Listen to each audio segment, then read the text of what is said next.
வணக்கம், நான் கிருஷ்ணராஜ். இந்த தலைப்பை பார்த்த உடனே அடுத்த ஒரு குரலையோட கிளம்பி இந்த டாபிக் பேசுறாங்க அப்படின்னு உங்களுக்கு தோணலாம். நான் முதல்ல பார்த்தப்புறம் எனக்கும் அப்படிதான் தோணுச்சு. ஆனா இதுக்கு பின்னால நிறைய ஆய்வாளர்கள், முக்கியமா விஞ்ஞானிகள் இருக்காங்க அப்படிங்கிறத வச்சுதான் இந்த தலைப்பை நம்ம பேசலானே முடிவு பண்ணியிருக்கோம். மற்றபடி இது உண்மைன்னோ இது நம்புங்கன்னோ சொல்றதுக்கான பதிவு இல்லை. இப்படி ஒரு விஷயம் இருக்கு. செவ்வாய் கிரகத்துல பல மனிதனுக்கு புரியாத அனோமாலிஸ்ன்னு சொல்லப்படுற சில ஆச்சரியங்கள் இருக்கு, சில வேறுபாடுகள் இருக்கு. அதுல ஒண்ணுதான் இந்த கிளி. செவ்வாய் கிரகத்துல எப்படிடா கிளி இருக்கும் அப்படின்னு கேட்டா, அங்க மனித உயிர்களோ இல்ல மனிதனை தாண்டின இன்டெலிஜென்ட் லைஃப் ஃபார்ம்ஸோ ஏதாவது இருக்காங்கிறதுக்கு இன்னைக்கு வரைக்கும் நமக்கு விடை இல்லை.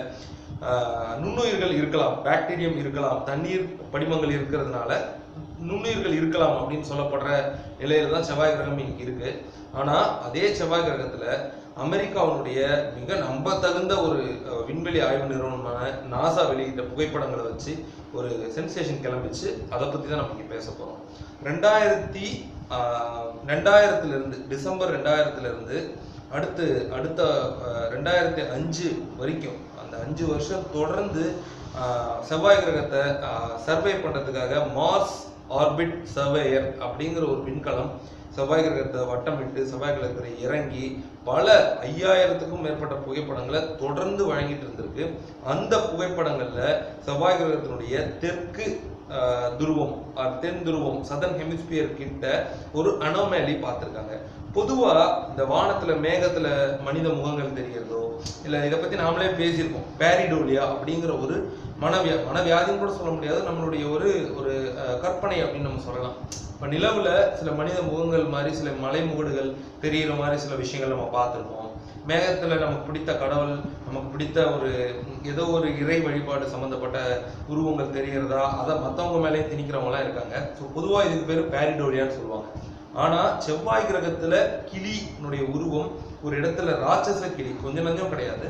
நம்ம எக்ஸாக்டா அங்க போய் மனிதர்கள் ஆய்வு பண்ணா மட்டும்தான் அதனுடைய தன்மையை புரிஞ்சுக்க முடியும். அப்படின்னா கூட இந்த 5000 பிக்சர்ஸ்ல தொடர்ந்து வெவ்வேறு ஆங்கிள் 5 வருட காலம் யோசிச்சு பாருங்க. 5 வருஷ காலம் ஒரு குறிப்பிட்ட இடத்துல எடுக்கப்பட்ட புகைப்படங்களை மட்டுமே 3 பேர், அதாவது 2 மண்ணியலாளர்கள், ஜியாலஜிஸ்ட் 2 பேரும், ஒரு சிற்ப கலைஞர், ஸ்கல்ப்டர் அப்படின்னு சொல்றோம் இல்லையா, இந்த கலை வல்லுநர் அப்படின்னு கூட நம்ம சொல்லலாம். இந்த 3 பேரும் இணைந்து இந்த புகைப்படங்களை ஆய்வு செய்து இது ஆர்டிபிஷியல் ஸ்ட்ரக்சர் தான், இது நேச்சுரலான விஷயம் கிடையாது. ஏன்னா இந்த விஷயங்கள்ல அந்த மண்ணினுடைய ஆனா நாசா வழக்கம் போல நாசா இது ஒரு இயற்கையா அமைந்த ஒரு ரிட்ஜஸ் தான். மனித மூளைக்கு பேரட் அப்படிங்கிற ஒரு கிளி அப்படிங்கிற ஒரு விஷயம் பரிச்சயமா இருக்கிறதுனால அந்த உருவத்தை பார்க்கும்போது நமக்கு அது கிளி மாதிரி, ஆக்சுவலா அந்த படத்தை பார்த்தா அது ஹாரிசாண்டலா இருக்கு, அதை நம்ம வெர்டிகலா வச்சு பார்த்தா மட்டும்தான் அது கிளி மாதிரி தெரியுது. இதுல அவங்க ஸ்ட்ராங்கா இந்த மண்ணியலாளர்களும் சரி, அந்த சிற்பக்கலை வல்லுநரும் சரி, ஸ்கல்ப்டரும் சரி, ஸ்ட்ராங்கா சொல்ற ஒரு விஷயம், இது டைமென்ஷனலா ரொம்ப கரெக்டா இருக்கு. டைமென்ஷனல் அனாட்டமின்னு ஒன்று இருக்கு. இந்த கலை வடிவங்களை உருவாக்குறவங்களுக்கு தெரியும். அப்படி யாராவது இந்த காணொலியை பார்த்துட்டு இருந்தீங்கன்னா உங்களுக்கு தெரியும்னு நான் நம்புறேன். இந்த சிற்பத்துக்குன்னு ஒரு அனாட்டமி இருக்கு. ஒரு கல்லில் இருந்து நம்ம குறிப்பிட்ட பகுதிகளை நீக்கிறதன் மூலமா ஒரு உருவத்தை நம்மளால உருவாக்கிற முடியும்னா எல்லாருமே சிற்ப கலைஞர்கள் ஆகலாம். ஆனா அது எல்லாராலையும் முடியாது. ஒரு கடவுளுடைய இல்லை ஏதோ ஒரு மனிதனுடைய சிலையே நீங்க செய்யறீங்கன்னா கூட ஒரு கண்ணு கூட எக்ஸாக்டா அப்படியே இருந்தா மட்டும்தான் அந்த சிற்பத்துக்கு ஒரு வடிவம் கிடைக்கும், ஒரு அழகு கிடைக்கும். ஸோ அந்த அளவுக்கு ஒரு நுண் அறிவு இருந்தா மட்டுமே அது பிறவியிலே ஜீன்லேயே இருக்கணும்னு கூட சொல்றாங்க.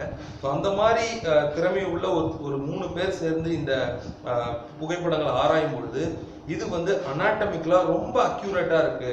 ஒரு ஏவியன் அப்படின்னா பறவைன்னு அர்த்தம். பொதுவா இது ஒரு 3 டைமென்ஷன்ல வரையப்பட்ட ஒரு ஏவியன் ஸ்ட்ரக்சர் அப்படின்னு சொல்றாங்க.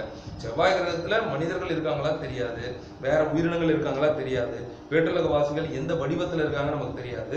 ஆனா நமக்கு இந்த பூமியில நம்ம பரிச்சயமா பார்க்கக்கூடிய ஒரு பறவை இனத்தினுடைய ஒரு 3 டைமென்ஷனல் ஸ்ட்ரக்சர் ஒத்த ஒரு உருவம் செவ்வாய் கிரகத்துல வரையப்பட்டிருக்கலாம் அப்படின்னு அவங்க சொல்றாங்க. இதை டைரக்டா இவங்க கண்டுபிடிக்கல, அதையும் நான் சொல்றேன். முதல்ல இதை 5 வருஷ காலம் அந்த பிக்சர்ஸ் அனலைஸ் பண்ணாலுமே 2002லயே ஒரு வில்மர் ஃபாஸ்ட் அப்படிங்கிற ஒரு இண்டிபெண்டன்ட் மார்ஸ் ரிசர்ச்சர் அப்படின்னு சொல்றாங்க.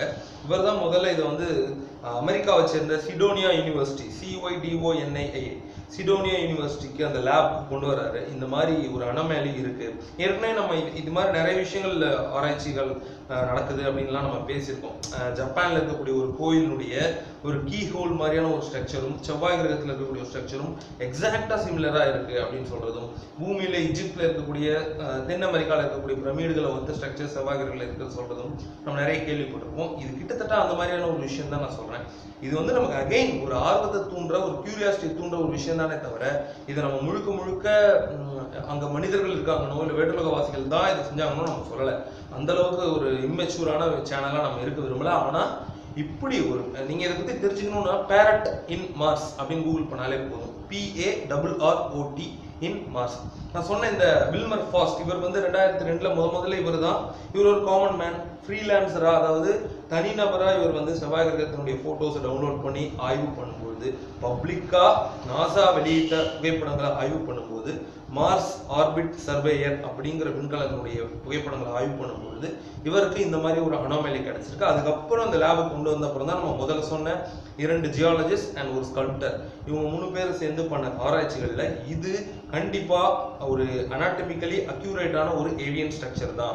இது வந்து மேன்மேடா தெரியாது, ஆனா ஒரு இன்டெலிஜென்ட் லைஃப் ஃபார்ம் தான் இதை கிரியேட் பண்ணியிருக்கணுங்கிறத ரொம்ப ஆணித்தரமா சொல்லியிருக்காங்க. இது 2000லேருந்து 2005 வரைக்கும் ஒரு ரொம்ப சென்சேஷனை கிளப்பின ஒரு விஷயமா இருந்தது. இன்னொரு விஷயமும் என்னன்னா, இந்த ஒரு ஸ்ட்ரக்சர் மட்டும் இல்லை, இந்த மாதிரி எலிஃபண்ட் உருவம், குரங்கு வடிவங்கள், அதாவது பூமிக்கு ரொம்ப பரிச்சயமான பல உயிரினங்களுடைய டெபிக்ஷன்ஸ் போர்ட்ரேயல் செவ்வாய்களுடைய சர்ஃபேஸ்ல மனிதர்களுக்கு தெரியுது.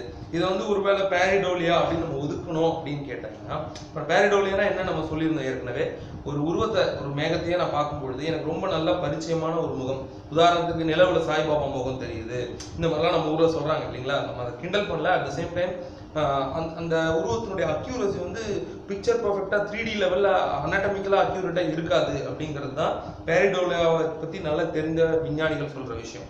ஆனா இதை ஆராய்ச்சி பண்றவங்க, அது குறிப்பா அந்த சிற்பக்கலை ஸ்கல்ப்டர் அவர் என்ன சொல்றாருன்னா, I know art forms very well. என்னால வந்து ஒரு உருவத்துல கலை வடிவத்தை ரொம்ப அழகா டிஃபரன்ஷியேட் பண்ணி பார்க்க முடியும். அது இயற்கையா எப்படி அமையும், செயற்கையா ஒரு இன்டெலிஜென்ட்டான ஒரு உயிரினம் அதை படைச்சா எப்படி இருக்குங்கிறத பிரித்து பார்க்க முடியும். அப்படி பார்க்கும்பொழுது இது வந்து கண்டிப்பா ஆர்டிஃபிஷியல் தான் அப்படிங்கிறத ரொம்ப ஸ்ட்ராங்கா நிறுவுறாரு.